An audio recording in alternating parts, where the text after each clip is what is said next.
আগামী 27 মার্চ 2026 শুক্রবার রামনবমী। ভগবান পুরুষোত্তম শ্রী রামচন্দ্রের জন্মদিন।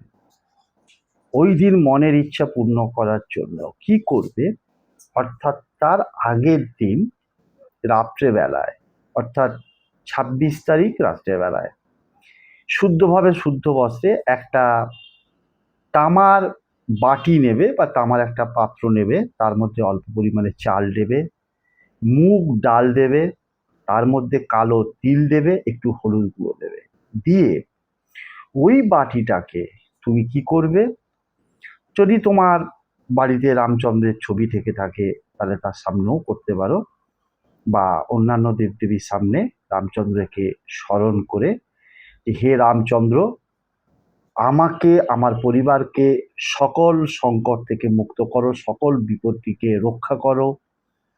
আমরা তোমার শরণাপন্ন হয়েছি, তুমি আমাদের যে কোনো মনের ইচ্ছেকে অতি দ্রুত পূর্ণ করো। এইরকম ভাবে নিজের মনের ইচ্ছেটাকে জানিয়ে বাটিটাকে ঠাকুর ঘরে রেখে দিচ্ছ। পর দিন অর্থাৎ রামনবমীর দিন স্নান করে ওইটাকে একটা প্যাকেট করে, ওই যে বাটিতে চাল ডাল আছে সেটা কোনো দুস্থ মানুষকে দান করে দাও।